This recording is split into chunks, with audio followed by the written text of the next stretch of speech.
मुझे गांव के घर से काफी दूर की बड़ी सिटी में नई नौकरी मिली थी। इस शहर में भाड़े का घर लेकर रहने लगा। पड़ोसी के तौर पर घर के सामने ही एक घर था जिसमें एक बुजुर्ग जोड़ा रहता था। दोनों बिल्कुल अकेले थे, मतलब ना कोई बेटा ना बेटी, ना नाती ना पोते, यानी कि संयुक्त परिवार नहीं था। मैं एक संयुक्त परिवार का सदस्य था, इसलिए मुझे अक्सर उनके बारे में विचार आते रहते थे। मुझे देखकर बुरा लगता है, इतनी उम्र होने के बाद भी उनकी देखभाल करने वाला कोई भी उनके साथ नहीं है। जब मैं सुबह ऑफिस के लिए निकलता था तो देखता था कि दादी जी अपने कपकपाते हुए हाथों से दादाजी को चाय देती थी। वैसे ही कपकपाते हाथों में कप लिए दादाजी चाय पीते थे। वहां पर रहते हुए कुछ दिन होने के बाद मुझे पता चला कि यह दोनों मिलजुल के धीरे धीरे घर के सारे काम करते थे। कोई भी उनसे जाकर बात नहीं करता। इतने दिनों में मैंने उनकी आवाज तक नहीं सुनी थी। जब मैं शाम को ऑफिस से घर आता था तब दोनों को घर के आंगन में बैठा पाता था और उन दोनों के ही चेहरों पर थकान साफ पड़ पाता था। मेरा मन कई बार करता कि उनसे जाकर बात करूं, लेकिन फिर किसी वजह से मेरे पाँव वहीं पर थम जाते। मैं जब उन्हें देखता था मुझे मेरे दादा दादी की बहुत याद आती और मैं घर पर फोन लगाकर उनसे बात कर लिया करता।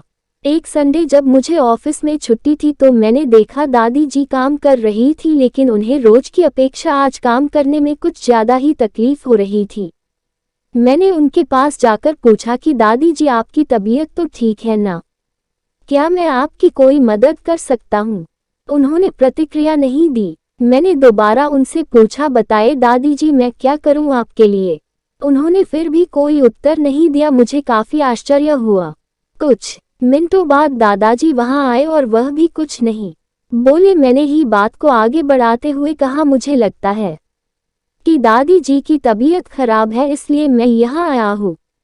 मैं आपकी मदद करना चाहता हूँ, बताएं मैं कैसे आपकी मदद कर सकता हूँ? दादाजी इशारों से मुझसे बातें करने लगे। उन्होंने इशारों से मुझे बताया कि दादी जी सुन और बोल नहीं सकती। उन्होंने यह भी बताया कि वह खुद भी बोल नहीं सकते, वह सुन सकते हैं, मेरी बात समझ सकते हैं।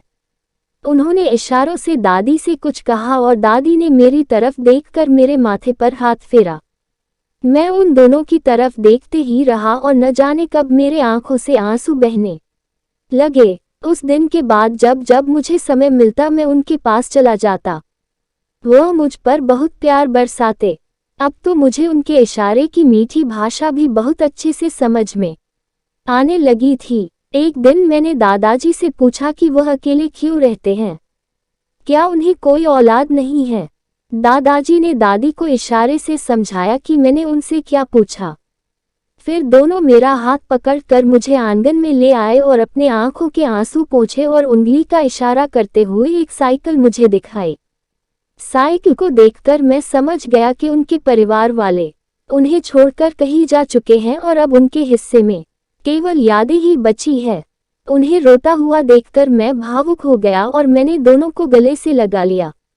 उन्होंने मेरे ऊपर अपने सीने में सालों से बंद प्यार के बादलों से प्यार की इतनी बारिश कर दी कि मैं पूरी तरह उसमें भीग गया।